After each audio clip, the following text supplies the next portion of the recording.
articles or releases. If you can include menus, samples, that would be good to include in the franchise brochure, no? So you create excitement about your franchise. Okay, in terms of franchise sales, what you need to remember about franchise sales is that it's really more of an awarding process than a selling process. Now, what does that mean? In a typical sales transaction, if somebody has the money, then we sell them what we're selling.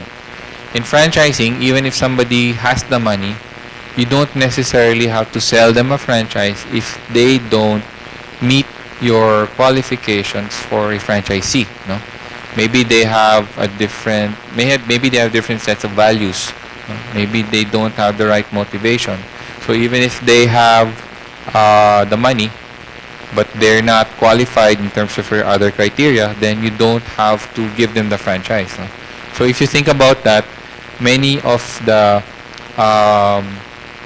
problems in terms of sales are avoided.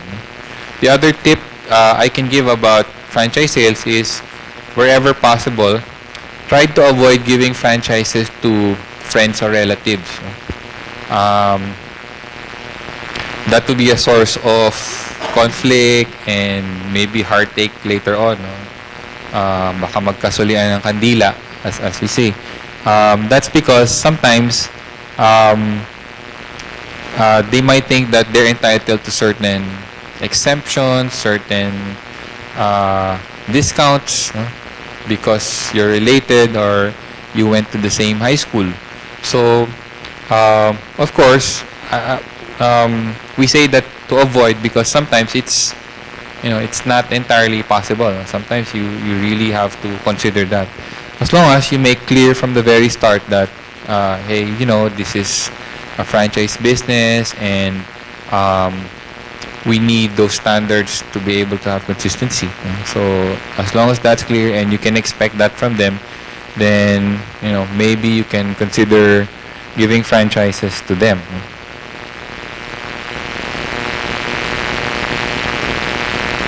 Okay, so when you're interviewing applicants, of course, answer their questions. But one of the approaches you might want to use is what's called like the negative selling technique. Meaning, instead of trying to convince them to, hey, buy my franchise because it's good, it's profitable, etc., you turn the tables on them and say, why should I grant a franchise to you?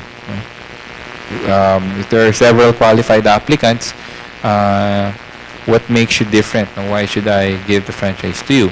And again, that's consistent with what I said earlier, that it's more of an awarding process than it is a buy and sell process.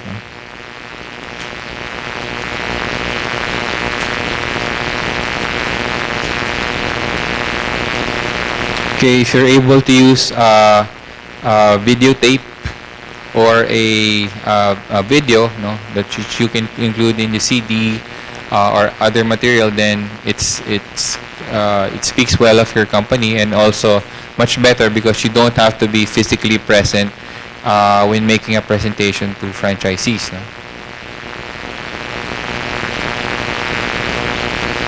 Okay, so when we talked about developing a franchise program, these are some of the things we talked about. First, you should have a strategic plan and a franchise structure. So in this document, that's where you do your financials, you do your projections, and you also deal with the strategic issues that the franchise program will face.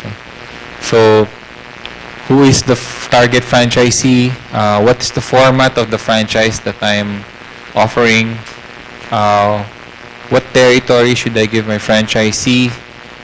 What are the support programs, and what is the organization that I will have to support the franchisee? Many of us are very familiar with our business, so we're familiar with the departments and the responsibilities that need to be done in our business. But now, when we go into franchising, we're going into a different business. So, who will be responsible for the different areas in that franchise business? in the franchise structure, in the strategic plan, you should also be able to determine what's the franchise fee, what's the royalty, and are there other incomes, are there other sources of revenues aside from those that were discussed, no? That you can earn from your franchise.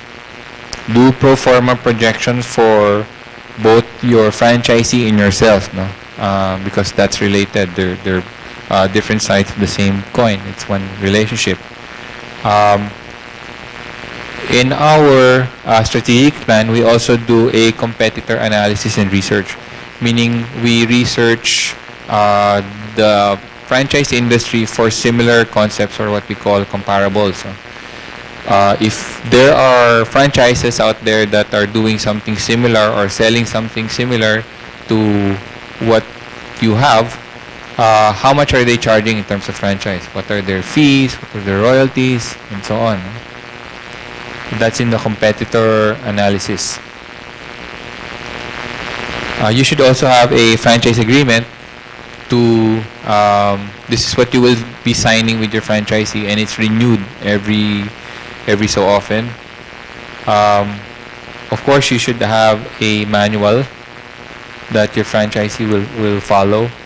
Have a marketing plan on how to reach target franchisees and prospects, and have a sales strategy on how to discuss with franchise applicants. How do we reach them? How do we evaluate them? What are the red flags that we need to consider when we're evaluating our applicants? Okay. So basically, those are the things that you need to consider when you're developing a program. And I guess for many of you, I can sum up the decision criteria that you need to go through. No? First is, if you already have a business, are you going to expand that business, or are you going to keep it to just a few units? No? If you decide that, yes, I will expand and I want to grow more, the next decision you need to make is, will you be opening expansion units as company owned, or do you want other units to be franchised? No? Meaning other people will raise the money, they will put in the labor, and they will be running the business for you. No? If you decide that, yes, I would like to expand and I would like to use franchising as an option, and then the next decision you need to make is, do I develop my program on my own? Do I study more about franchising and develop it on my own, or do I hire somebody else to develop my program for me? Okay, so this is the decision criteria you need to go through. And hopefully, if you decide that you do want to franchise and you want to work with somebody to develop your program, hopefully you'll consider Francorp as well. Okay. So, are there any questions? By the way, just a reminder, part of the seminar fee is one-on-one consultations with our consultants. So you can do that downstairs, or if you want that time to walk around, you can schedule consultations at our office. You can come in a week or next week. Yes.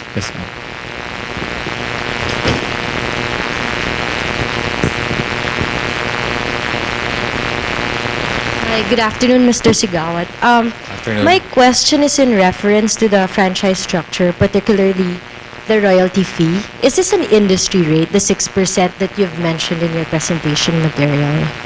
No. It differs from industry to industry. Some in the services, it can go as high as 10%. It can be even lower than 6%. So it differs. What are the factors in determining the royalty fee? Okay. Just so we'll have an idea in terms of determining a royalty fee for a particular, for our business. Let's say, for example, for the service industry. Okay. One would be the environment, what are players in that industry charging, but you also need to do what pro forma projections. If you were to charge 3% or 5 or 7%, what impact would that have on your franchisee's bottom line?